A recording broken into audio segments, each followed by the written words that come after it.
everyone, I'm Philip Duncan. Thanks very much for joining us. Well, we've seen some pretty hot weather around the country lately. We saw 30 degrees in Hawke's Bay officially on Monday, and to be honest with you, even this afternoon, we could be seeing temperatures getting well up into the late 20s, maybe 30, not quite the exact same conditions as yesterday, but still much warmer than average. So this is why westerly winds blowing through, and yesterday they were more sort of a nor'wester coming out of the north. Today they're more of a westerly coming out of the Tasman Sea area. Still warmer than average in many regions, but there is a cooler to colder change coming. And in fact, because we've been so much warmer than average, the temperature drop that's coming will be quite significant in some places. For example, Hawke's Bay, as I just said, you're up around 30 degrees over the last day or so. By Thursday, some of you are only just breaking over the double-digit mark, highs of 11s and 12s and 13s. That's a huge drop in your daytime highs on the way.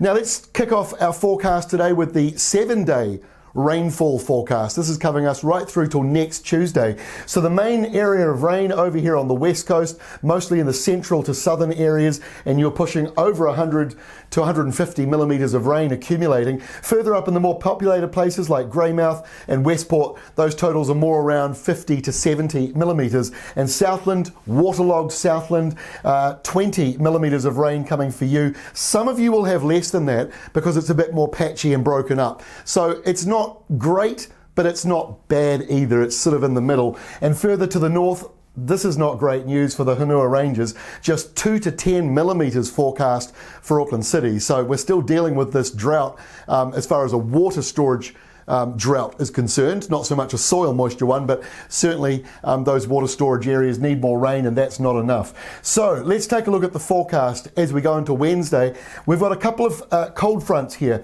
The first one is the one that begins the temperature drop in the North Island. It peaks on Thursday for you.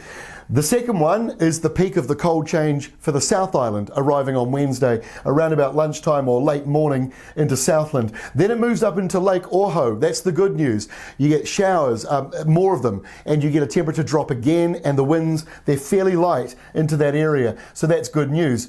That front will fall apart as it moves into the north, and this one will do the same as well. Now, we've got a bit of snow in the forecast, just to more give you an understanding of how cold it will be on Wednesday, but the snow totals are not much. Yellow, the brightest colour you see, that's only about 5 or 6 centimetres up in the mountains. So this is not a repeat of what we had last week, but again, another dusting of snow around the hills and ranges, or the ranges anyway, and the mountains of Southland, Otago and Canterbury, and maybe even some parts of Marlborough. And there's also a little dusting of snow up here as well. So we are getting a cooler change coming through. Look at the departure from normal as we go through Wednesday. This is Thursday. Look at the cool temperatures all the way up the east here. Some of you 4 to 8 degrees below average. So this is what I was just talking about. Hawke's Bay. That's about a 19 degree drop in your temperatures from daytime highs compared to Monday to Thursday. That is a big, big drop. So you will feel that colder weather spreading through for you as we go in towards Thursday.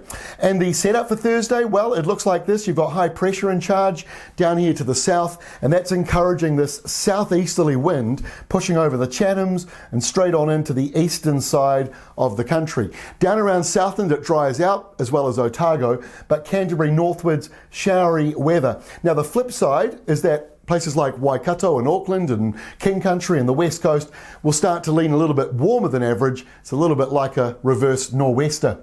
By the end of the week, warmer winds are returning back down to Southland.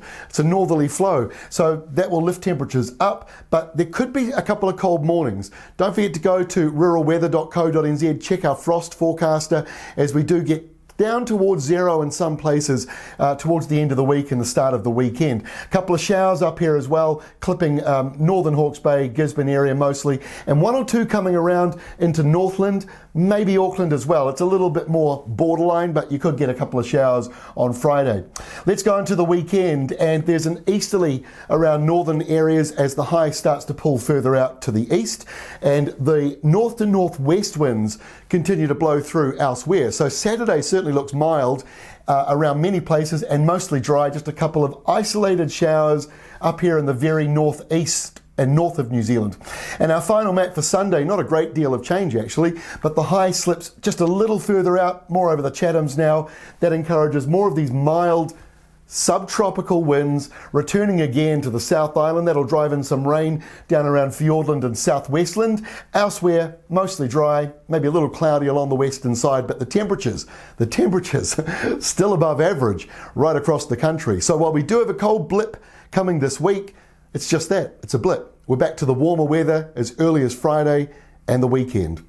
That's all from me. Don't forget ruralweather.co.nz for more information. Check out the news at weatherwatch.co.nz, and I'll see you again on Wednesday.